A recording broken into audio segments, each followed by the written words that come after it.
move around, dance, get inside, get inside, oh yeah, all right, so, that's pretty cool, thanks boys. That, in effect, is the ultimate small-sided game.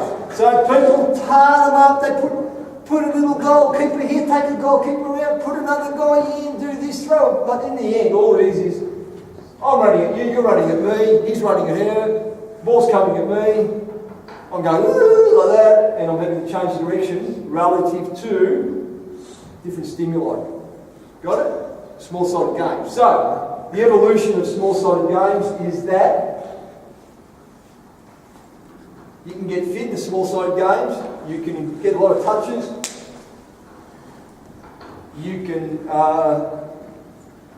develop your change of direction ability, blah, blah, blah. It's almost like you can make $1 million from a small-sided game. It's got out of control, right? Because what I find is, and the research I did 45 teams did small-sided games, and we've improved our fitness, and we improved it. It's got out of control because it's really important. It's obvious. The sport specificity is obvious.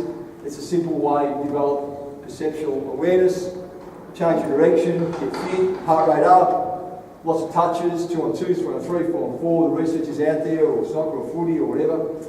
But when you tease it out, when you get Matt or somebody else out, and you look at them and you video them, some of them can't even move. So you have to go back to movement efficiency, and then put them back in here, and then throw a ball in, and then it's okay. So your superb athlete gets a lot out of small-sided games because it's bang for buck, you're doing everything you need. I'm seeing bodies, changing direction. The other thing is, the movement patterns have been proven to be slightly different in this context, in the reactive agility, because what happens is I see that guy there, I put my foot down quicker, as against. So it's actually quite different, all right? So that's a reactive agility. So what happens is now, in the research, you'll probably in the next year or two, you can run at somebody, they point to something, and you dart off through some speed lights, and you get a reactive agility score, and you look at that compared to your planned agility score and see where you're missing out. So if you've got a soccer player who's fantastic at planned agilities, but gets a really poor reactive agility test, then you need to do more small-sided games if they're quite fit. Does that make sense? Yeah? If a person's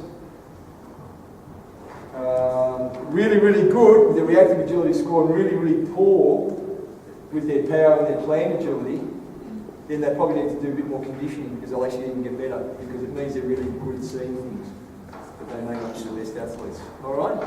So this is different. This is where really the word agility comes into its own, because it's where you're reacting. So a guy like Gary Ablett, who I trained, for 5 years, he was the best at everything. So if you did speed ladder, it was bang, bang, bang, bang, bang, rapid fire, You did bounding, bang, bang, bang, jumped. If he wrestled with him, he lower centre of gravity.